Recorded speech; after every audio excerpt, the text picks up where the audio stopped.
कल्पना कीजिए, आपकी सांसें धीरे धीरे कम हो रही हैं। घर में लोग रो रहे हैं। कोई आपके सिरहाने बैठा है, कोई आपके पैर पकड़कर दुआ मांग रहा है। और तभी एक आखिरी सांस निकलती है। सब कुछ शांत हो जाता है। लेकिन क्या सच में सब खत्म हो गया? नहीं। यहीं से शुरू होती है वह यात्रा जिसके बारे में हम सुनना तो चाहते हैं, पर जानना नहीं। गरुड़ पुराण के अनुसार मृत्यु अंत नहीं, बल्कि आत्मा की अगली यात्रा का द्वार है। शरीर मिट्टी में मिलता है, पर आत्मा, वह तो अपने कर्मों का बोझ लेकर आगे बढ़ती है। सोचिए, आप अपने ही घर में खड़े हैं। आपके सामने आपकी देह पड़ी है। आपके अपने रो रहे हैं। आप उन्हें पुकारते हैं, मैं यहां हूं। पर कोई नहीं सुनता, कोई नहीं देखता। तभी वातावरण अचानक भारी हो जाता है। ठंडी हवा का एक झोंका आता है और आपके सामने प्रकट होते हैं यमदूत। वे सुंदर नहीं, वे शांत नहीं, वे न्याय के दूत हैं। विशाल काया, अग्नि जैसी आंखें, हाथों में फंदा। वे आपको नहीं देखते जैसे आप थे, वे आपको देखते हैं जैसे आपके कर्म थे। वह क्षण जब आपको समझ आता है कि आपका नाम, आपका पैसा, आपकी शोहरत, सब पीछे छूट चुका है। साथ आया है तो सिर्फ आपका किया हुआ कर्म। यात्रा शुरू होती है। पहला पड़ाव, वैतरणी। कहा जाता है यह कोई साधारण नदी नहीं, यह पापों का दर्पण है। जिसने जीवन में दया, सेवा, करुणा की, उसके लिए यह नदी एक छोटी सी धारा बन जाती है। और जिसने छल, कपट, अत्याचार किया, उसके लिए यही नदी बन जाती है उबलता हुआ डर। इसमें पानी नहीं, बल्कि डर, पश्चाताप और पीड़ा की लहरें होती हैं। आत्मा डूबती है, घबराती है, पुकारती है। और तभी उसे याद आता है, एक छोटा सा अच्छा कर्म भी कितना बड़ा सहारा बन सकता था। नदी पार करते ही आता है यमराज का दरबार। वहां कोई वकील नहीं, कोई बहाना नहीं, कोई झूठ नहीं। चित्रगुप्त के पास हर क्षण का लेखा है। आपको दिखाए जाते हैं वे पल जब आपने किसी को रुलाया, जब आपने किसी की मदद की, जब आपने सच बोला और जब आपने झूठ से किसी का भरोसा तोड़ा। हर दृश्य सामने चलता है और तब समझ आता है, न्याय में देर हो सकती है, अंधेर नहीं। अब शुरू होती है उन लोगों की यात्रा जिन्हें हम नरक कहते हैं। तमिश्र, पूर्ण अंधकार। ऐसा अंधेरा जहां अपनी ही छाया भी दुश्मन लगे। ये उन लोगों के लिए है जिन्होंने दूसरों को जानबूझकर धोखा दिया, उनका हक छीना। यहां आत्मा को भटकाया जाता है, गिराया जाता है और हर गिरावट पर याद दिलाया जाता है, तुमने भी किसी को गिराया था। अंधतमिश्र, भ्रम और घुटन का लोक। यहां आत्मा को बार बार यह एहसास कराया जाता है कि विश्वास तोड़ने का दर्द कैसा होता है। जो रिश्तों को खिलौना समझते हैं, उनके लिए यहां हर सांस बोझ बन जाती है। रौरव, क्रूरता का परिणाम।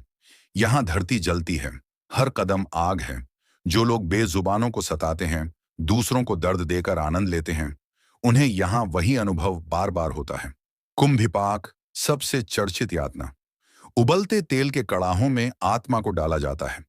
यह प्रतीक है उस आग का जो माता पिता के दिल में जलती है जब संतान उनका अपमान करती है। काल सूत्र, ऊपर आग, नीचे आग, भागने की कोई दिशा नहीं। यह उन लोगों का लोक है जिन्होंने क्रोध को अपना धर्म बना लिया। 80 पत्र वन, तलवारों का जंगल, हर पत्ता एक धार। यह उन पाखंडियों के लिए है जो धर्म के नाम पर भ्रम फैलाते हैं। दोस्तों, इन वर्णनों का उद्देश्य डराना नहीं, जगाना है। गरुड़ पुराण हमें बताता है, हर कर्म का फल है। अगर कर्म शुभ है तो मार्ग सरल, अगर कर्म अशुभ है तो राह कठिन। और याद रखिए, ये सब प्रतीक भी हो सकते हैं। ये वे मानसिक यातनाएं हैं जो आत्मा को अपने ही कर्मों से मिलती हैं। तो सवाल है, क्या अभी भी समय है? हाँ, जब तक सांस है तब तक सुधार है।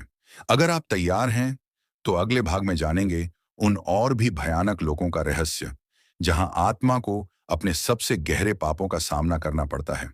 अधूरा मत छोड़िएगा, क्योंकि अधूरा ज्ञान भय देता है और पूरा ज्ञान मुक्ति।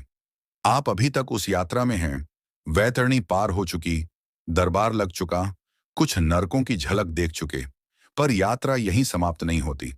अब प्रवेश होता है उन लोकों में जहां सजा सिर्फ शरीर की नहीं, बल्कि चेतना की होती है। तापन, यहां सांस लेना भी अग्नि पीना है। जो लोग शब्दों से दूसरों को जलाते हैं, कटुवाणी से अपमान करते हैं, यहां हर शब्द आग बनकर लौटता है।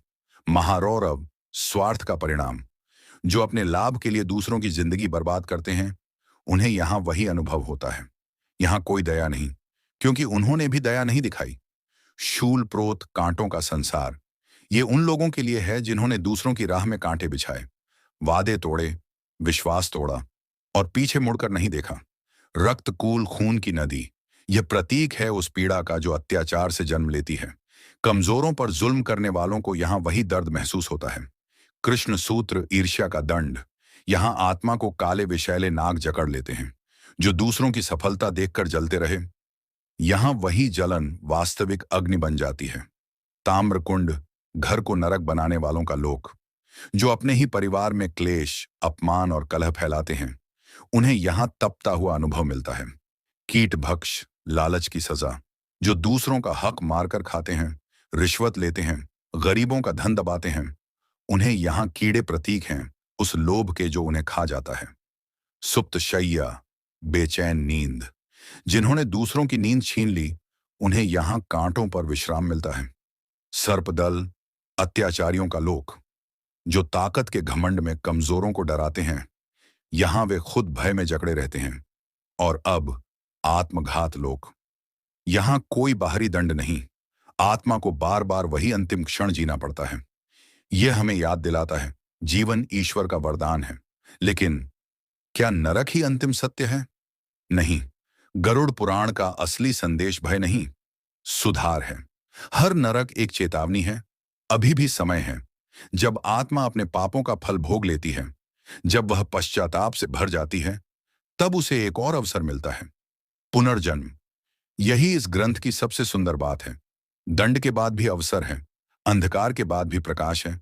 तो हमें क्या करना चाहिए? सत्य बोलना, माता पिता का सम्मान करना, बेजुबानों पर दया करना, लालच से दूर रहना, क्रोध को नियंत्रण में रखना और सबसे महत्वपूर्ण, अपने हर कर्म से पहले सोचना, क्योंकि अंत में आपके साथ ना आपका बैंक बैलेंस जाएगा, ना आपकी प्रसिद्धि, ना आपका अहंकार, साथ जाएगा तो सिर्फ आपका कर्म। आज अगर हम एक छोटा सा अच्छा काम कर लें, किसी की मदद कर दें, किसी को माफ कर दें, तो शायद वैतरणी की लहरें शांत हो जाएं। दोस्तों, डर से नहीं, समझ से जिएं। नरक की कल्पना हमें गिराने के लिए नहीं, संभालने के लिए है। अगर यह कथा आपको भीतर तक छू गई हो, तो इसे अपने प्रियजनों तक जरूर पहुंचाएं, क्योंकि सही ज्ञान ही सच्ची सुरक्षा है। और जाते जाते प्रभु का स्मरण करते हुए कमेंट में लिखें, जय श्री हरि विष्णु।